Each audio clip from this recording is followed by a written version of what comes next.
Kitab Ibrani 4 ayat 12 berkata, sebab firman Allah hidup dan kuat dan lebih tajam daripada pedang bermata dua manapun. Ia menusuk amat dalam sampai memisahkan jiwa dan roh, sendi-sendi dan sumsum. Ia sanggup membedakan pertimbangan dan pikiran hati kita. Demikianlah firman Tuhan. Selanjutnya mari kita dengarkan pesan-pesan rohani dari Bapak Pendeta Johan Gunawan, D.Div. Saudara-saudara yang terkasih di dalam Kristus, dalam hidup kita sering melihat hal hati yang keras. Bukan secara fisik tetapi secara rohani dan emosional. Kita bisa menjadi keras kepala, enggan mengakui kesalahan, penuh dengan kesombongan dan sulit mengampuni.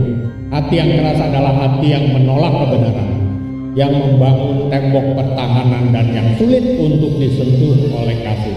Seringkali kita berpikir bahwa hati yang keras hanyalah bisa diubah oleh peristiwa dramatis atau hukuman yang berat. Namun Alkitab mengajarkan tentang sebuah alat yang jauh lebih kuat dan efektif, yaitu firman Tuhan.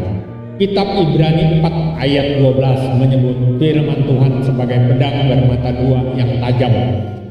Bayangkan sebuah pedang yang begitu tajam sehingga ia bisa menembus sesuatu yang sangat keras dan kokoh.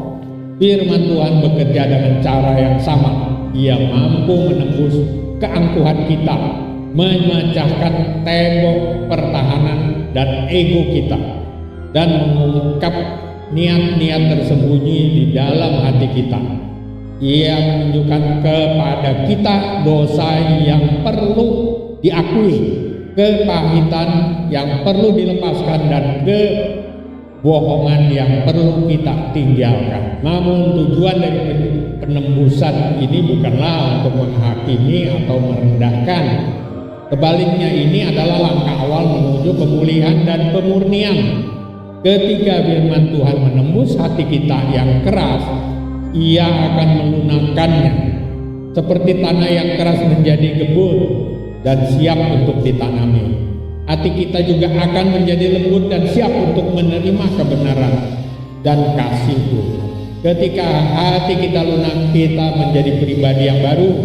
Kita menjadi lebih rendah dari hati untuk meminta maaf, lebih cepat untuk mengampuni, dan lebih peka terhadap kebutuhan orang lain.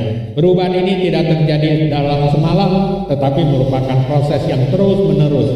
Setiap kali kita membaca firman-Nya, setiap kali kita merenungkan kebenarannya, kita memberi kesempatan kepada pedang itu untuk bekerja dan membentuk kita menjadi pribadi yang lebih serupa Kristus.